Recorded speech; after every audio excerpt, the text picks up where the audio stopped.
자, 그러면 이제 책을 선정했어요. 책을 읽어야 되겠죠. 이 부분 굉장히 중요한데요.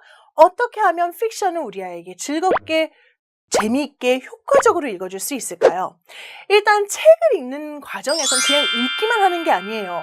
읽기 전도 중요하고요. 읽는 중간도 중요하고요. 읽은 후도 굉장히 중요합니다. 근데 여기서 중요한 건 물론 요거 세 개를 하는 게 어린이의 몫이기도 하지만 부모님의 몫이기도 해요. 책을 그냥 읽으라고 던져주시지 마시고요. 같이 함께 읽는다라고 생각하시는 게 가장 좋은 방법인 것 같습니다. 자, 그러면 오늘은 제가 읽기 전, 읽기, 그 다음에 읽기 후 이게 이 책으로 어떻게 진행이 되는지 한번 보여드릴게요. 일단 The Ice Cream이라는 이 책을 같이 내용을 볼 텐데요. 이거는 Oxford Reading Tree 내의 레벨 1이에요. 그래서 아주 간단하고 쉽고 재미있는 책 내용인데 같이 한번 어떤 내용인지 볼게요. 자, The Ice Cream, 아이스크림이라는 책을 같이 내용을 볼게요. 자, 커버에 보면은, 이 표지에 보면은 키퍼가 아이스크림을 들고 있는데 과연 키퍼가 아이스크림을 잘 먹을 수 있었을까요? 한번 볼게요. 키퍼가 해변가에서 친구들과 함께 이렇게 놀고 있는데 Can I get an ice cream? 저 아이스크림 먹어도 돼요? 라고 물어봤죠. 저 멀리 아이스크림 트럭이 있네요. 자, 그래서 아이스크림이 이제 드디어 사러 가게 됩니다. 보니까 얼마나 기뻐요. 그죠? 막 뛰어가고 있죠. 그래서 드디어 원하는 아이스크림, big one, 아주 큰 아이스크림을 받게 됐는데요. 과연 이 아이스크림을 먹을 수 있을까요? 아이고, 넘어졌어요. 이런, 아이스크림은 도대체 어떻게 되는 걸까요? 앉아있던 아저씨 머리 위에 아이스크림이 splat 하고 떨어졌네요. 그래서 결국에 키퍼가 아이스크림을 못 먹었지만 재미있는 그런 내용의 책이었습니다. 자, 읽어보시니까 어떠세요? 굉장히 재밌죠? 아이들이 굉장히 좋아할 만한 내용이죠.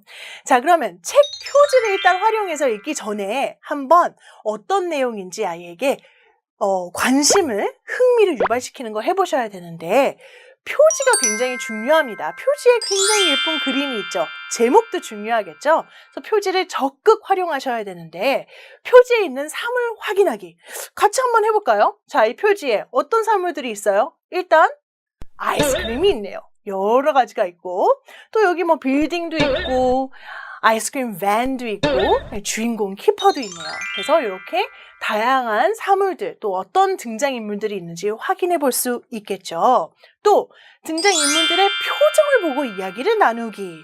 자, 그럼 표정 어때요? 키퍼 굉장히 행복합니다. 아이스크림 들어서. 그렇죠? 아저씨는 그냥 무표정인 것 같고. 그래서 이렇게 표정도 한번 확인해 보는 것도 중요하고요. 또 표지와 관련된 경험 이야기하기. 저는 이게 제일 중요한 것 같아요. 아이의 경험과 연관 지어주는 것. 그래서 너 그때 아이스크림 먹었을 때 기억나니? 그러면서 어떤 아이스크림 먹었었지? 맞아, 그 아이스크림 제일 맛있어. 그때 너 아이스크림 먹었을 때 어떤 일이 있었지? 이런 질문들을 같이 하면서 이 책을 읽고 싶어지게 만드는 거죠. 자, 그래서 그렇게 책을 이용하되 표지를 활용하는 방법이고요. 그 다음에는 주제와 관련된 경험을 또 이야기해보는 게 좋을 것 같아요. 물론 이 부분은요, 영어로 예를 들어 What can you see on the cover? 책 표지에는 뭐가 보이니? What are your favorite sweets? 너가 가장 좋아하는 단 것, 과자 같은 거, 아이스크림, 이건 뭐가 있어? 이런 질문이라든지 Have you been to the beach? 너 혹시 해변에 가봤니? 이런 내용들, 이런 질문들을 하는 것도 좋은데요. 영어가 조금 어색하다, 좀 내가 아직 자신이 없다 하시는 부모님들은 한국어로 물어보셔도 상관없습니다. 그러니까 아이가 이 책의 내용은 어떤 것이다 라는 거를 짐작할 수 있게끔 또 재미있겠다 이렇게 흥미를 유발시키는 정도만 이렇게 물어보시면 되는 거예요. 자, 그리고 단어 학습 아까도 말씀드렸죠.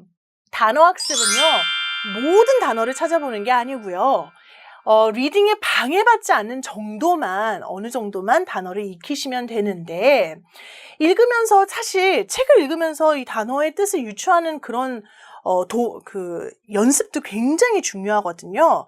왜냐하면 사실 나중에 이제 조금 더 어려운 책들이 나오잖아요. 그러면 일일이 다 찾아볼 수가 없어요.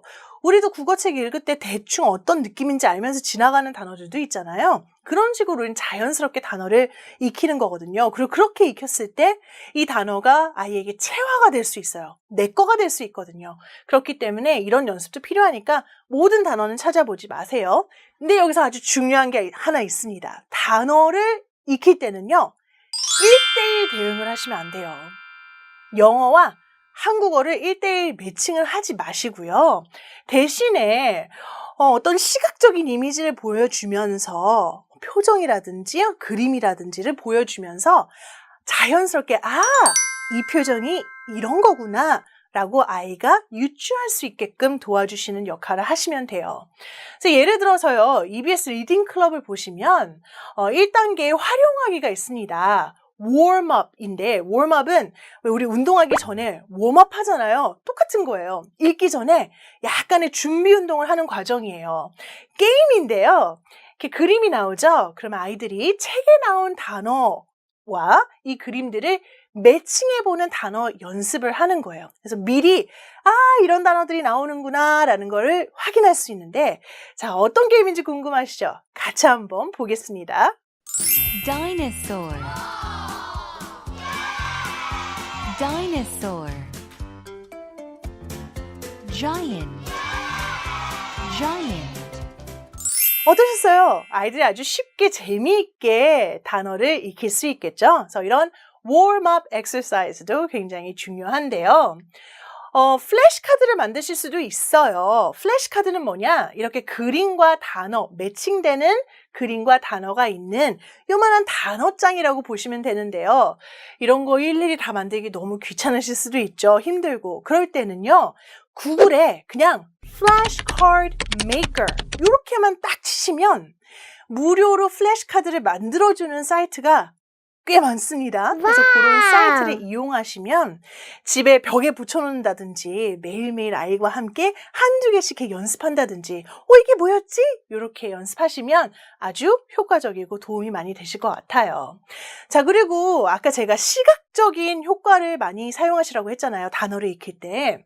만약에 그림을 찾지 못하겠다. 그럴 때는요. 구글 이미지 검색만 하시면 돼요.